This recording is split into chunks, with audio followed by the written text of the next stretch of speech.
मला सिनेमाची आवड आहे. मी ह्याच्या आधी पण 2 सिनेमे ऑलरेडी केलेले आहेत. एक मी मराठीतच केला आहे, मरेपर्यंत फाशी, आणि दुसरा कोकणीत बागा बीच. त्याच्यामुळे डायरेक्टरनी जेव्हा हे स्क्रिप्ट मला नरेट केलं, तेव्हा मला ते खूप आवडलं. ॲज आय सॉ इट, की 2 आवर्स ऑफ ग्रेट एंटरटेनमेंट आणि एकदम म्हणजे कॅरेक्टरशी एकदम खिळवून ठेवण्यासारखं असं स्क्रिप्ट आहे या फिल्ममध्ये. त्याच्यामुळे मला वाटलं की करूया प्रोड्युसर.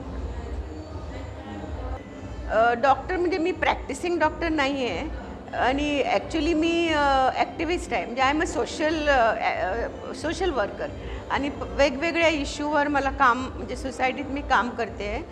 बेसिकली डॉक्टर असले तर मी म्हणजे फार्मा इंडस्ट्री मध्ये माझं युनिट आहे. ओके. आणि मी त्या युनिटमध्ये I work as a director. तर आणि दुसरं असं आहे की मला आवड आहे सिनेमाची. सो आणि संपूर्ण असे म्हणजे 24 तास डॉक्टरी पेशात जसे डॉक्टर्स बिझी असतात तशी मी नाही आहे. त्यामुळे मला जे पॅशन आहे ते फॉलो करायला पण माझ्याकडे तसा वेळ आहे. So I like cinema, so I produce cinema. हो.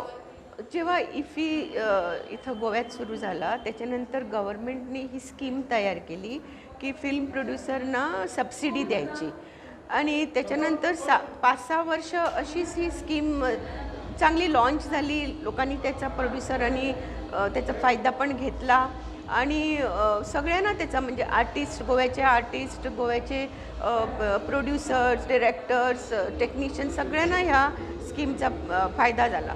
पण त्याच्यानंतर आता ह्या 5-6 वर्षात स्कीम लॉन्च पण झाली नाही, आणि माझं आता दुसरं जे फिल्म आहे बागा बीच, त्याची पण मला सबसिडी पूर्णपणे नाही मिळाली. म्हणजे 50% मिळालेली आहे, पण अजून गव्हर्मेंटने मला अजून उरलेला पैसा द्यायचा आहे. सो असं होता कामा नये. सगळ्यांना फिल्म प्रोड्यूस केलं, त्या कॅटेगरीत जे फिल्म बसतं आहे, रूलप्रमाणे जे काही त्यांनी स्कीममध्ये आहे ते गव्हर्मेंटने केलं पाहिजे असं मला वाटतं.